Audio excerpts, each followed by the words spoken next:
Suara derap langkah anak kecil terdengar gagah memecah sunyi hutan.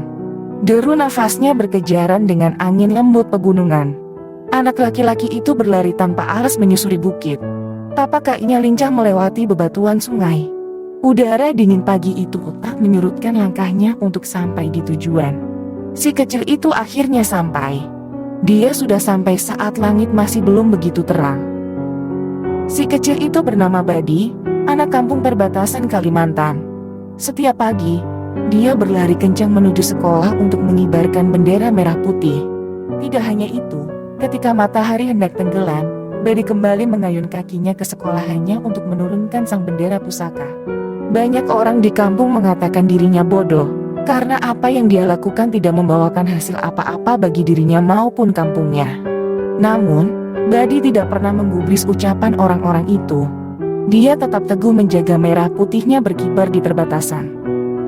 Badi, kau tak lelah bolak-balik ke sekolahannya untuk mengibarkan dan menurunkan bendera itu? Tanya Abid ketika melihat Badi selesai mengibarkan bendera. Menurutku, tak ada gunanya kau melakukan itu, ucap Abid. Kita tinggal di perbatasan jauh sekali dari kota, siapa yang akan menghargaimu? Aku tak perlu penghargaan, ucap Badi, kata ayahku. Merah putih adalah jati diri bangsa kita. Aku ingin menunjukkan jati diri bangsaku di depan negara-negara tetangga, agar mereka menyadari kalau di sini Indonesia masih berdiri tegak. Percuma Badi, yang ada kita dibuat malu olehnya. Kau lihatkan betapa berbedanya kondisi kita dengan kondisi negara tetangga. Iya betul. Tapi Abid menyela ucapan Badi. Tapi tak ada balasan apapun dari Ibu Pertiwi untuk usahamu itu, ujar Abid sinis. Kau dan aku tetap hidup miskin.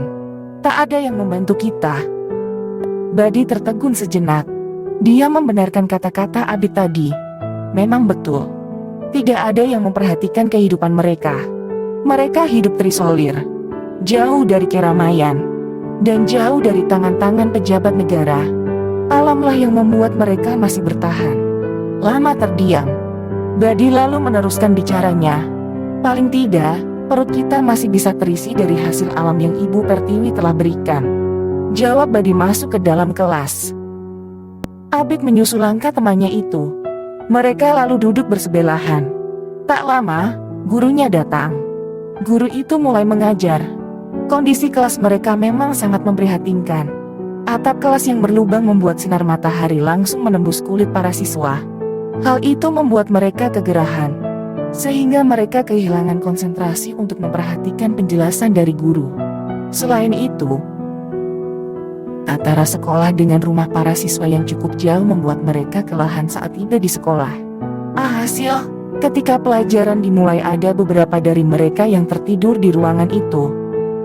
Setelah berjam-jam berada di kelas yang tidak nyaman, Badi dan teman-teman lainnya pulang ke rumah.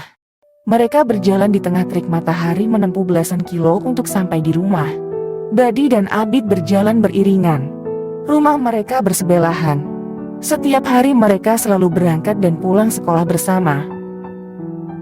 Badi, setelah istirahat di rumah, kita mainnya, ajak Abid saat mereka sudah sampai di halaman rumah. Ayo, sekalian kita cari kayu bakar untuk memasak. Kita ajak juga teman-teman yang lain. Ku dengar banyak orang memancing di sungai. Mereka dapat banyak ikan. Kita ke sana saja. Baiklah. Tapi setelah aku mencari kayu bakar. Abid setuju. Mereka lalu masuk ke rumah masing-masing. Badi lalu mengucap salam saat tiba di ambang pintu. Assalamualaikum. Badi masuk ke dalam rumah. Waalaikumsalam, jawab dua anak kecil berlarian menuju Badi.